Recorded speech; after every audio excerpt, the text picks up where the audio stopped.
The desolate world of Viridian stretched endlessly beneath a pale green sky, its surface a patchwork of jagged cliffs and metallic deserts. The wind carried fine, crystalline dust that stung exposed skin and rusted machinery in hours. Human colonies had once flourished here, until the Viridian bioluminescent aliens with incredible physical strength had driven them off, claiming the planet as their own. But for Jackson Kane, a battle-hardened human veteran, Viridian 4 was not a memory of loss, it was a mission. Jackson had been sent on what was supposed to be a routine reconnaissance, survey abandoned outposts, and recover any data or artifacts left behind by humans before the evacuation. He had expected crumbling buildings, empty corridors, maybe the occasional hostile drone. What he hadn't expected was her. He first noticed the towering figure when he scaled the cliffs above the former mining colony. A shimmer in the distance caught his eye like a moving aurora.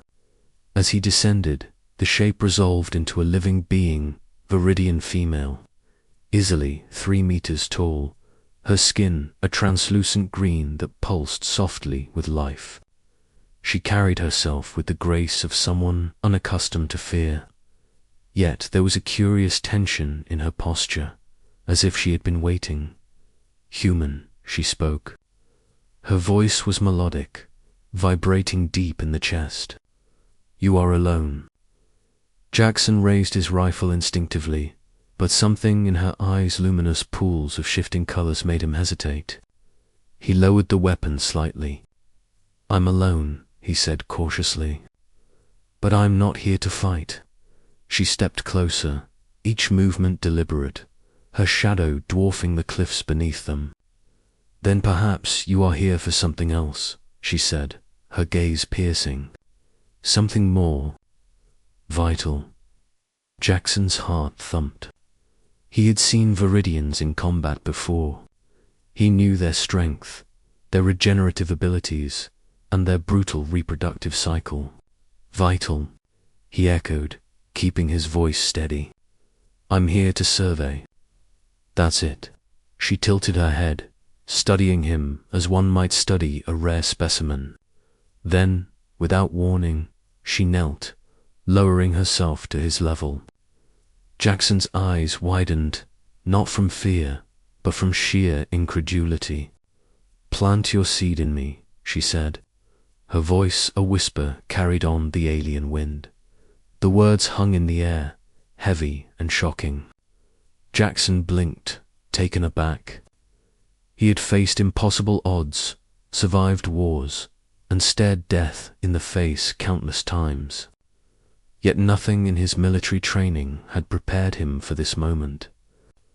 I'm not sure I understand, he said cautiously, forcing rationality to anchor him. She exhaled, a luminous haze shimmering around her. Our species is dying. The Viridian females can no longer reproduce naturally. Only a human genome can restore the balance. You human veteran carry the essence we need. And I have chosen you. Jackson's mind raced. He had expected danger, deception, maybe a trap. He had not expected a biological plea for survival.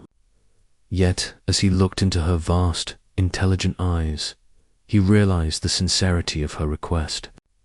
She was not threatening him. She was asking for his help in the most intimate way imaginable. He swallowed hard. You're saying, I can save your species?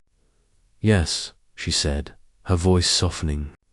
But there is risk. There are consequences.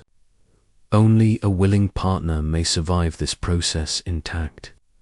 Jackson considered the odds. He had survived countless firefights, ambushes, and planetary bombardments. Yet this was not a battle of firepower. It was a test of courage in its purest form.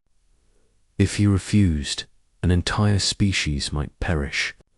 If he agreed, he would be forever bound to a being far larger and biologically different from anything he had ever known. I'll do it, he said finally, conviction hardening in his chest. If it means saving your species, I'll take the risk. The Viridian's eyes glimmered with what seemed to be relief and gratitude. You are braver than most of your kind, she said.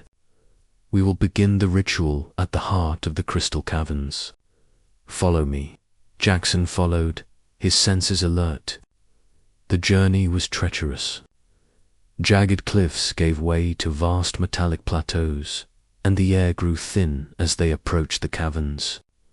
But she moved with an elegance that belied her size, and somehow he kept pace. Inside the crystal caverns, the air was charged with bioluminescent energy. Crystals embedded in the walls hummed softly, resonating with the Viridian's presence. She led him to a central chamber, where the crystals formed a natural amphitheater, reflecting light across the cavern in dazzling patterns. This is the sacred place, she said. The energy here will stabilize the process. You must remain calm. Trust in yourself and trust in me. Jackson nodded. His combat instincts told him to be wary, yet the serene environment and her unyielding gaze instilled a rare sense of calm. She approached, placing her massive hands on his shoulders. The energy from her skin radiated warmth, sending a shiver through his body. Close your eyes, she instructed. Focus on life. Focus on hope. Focus on what must come to pass. He obeyed. A tingling sensation spread through him as her bioluminescence enveloped him. His mind swirled with visions of stars, of galaxies, of planets teeming with life. And then he felt it, a connection deeper than anything he had known. Time became meaningless. His senses expanded, syncing with hers, merging his own vital essence with hers. He understood, in a way words could not convey, the stakes, the survival of an entire species, entrusted to his courage and resolve. Hours or, perhaps moments later, the process ended. The cavern's crystals dimmed, leaving only the soft, pulsating glow of her bioluminescent skin. She stepped back, her expression unreadable. Jackson opened his eyes, breathing heavily, feeling the strange yet powerful connection lingering in his body. You did it, she said softly. You have ensured the continuation of my people. I am in your debt, human. More than that, I am yours, if you will have me. Jackson's chest swelled with an emotion he could not name. Relief, pride, or perhaps all three. I never thought I'd save a species in this way, he said, a dry chuckle escaping. But if it means standing beside you, then yes. I'll have you, she smiled, a radiant, otherworldly expression that made him feel small in the best possible way. Then we shall walk forward together, human Cain. You are more than a soldier. You are a hero to the and to life itself. Over the following weeks, Jackson remained with her on Viridian for he helped her adapt the process further, learning the nuances of her biology and culture. The bond between them deepened, forged not just in necessity, but in trust, respect, and understanding. Other humans might have fled the planet, cowering before the giants who once drove them out. But Jackson Cain had faced the impossible and triumphed in the truest sense. Not through firepower, not through strategy, but through courage, empathy, and the steadfast human spirit that refused to yield. Even in the face of overwhelming odds, and somewhere in the heart of the crystal caverns, the bioluminescent glow of life continued, brighter than ever, carrying the promise of a future born from trust, bravery, and humanity itself. In the end, it wasn't just a victory for her people, It was a victory for humanity, proving that even the smallest species could shape the fate of worlds, if only they dared. Asterisk.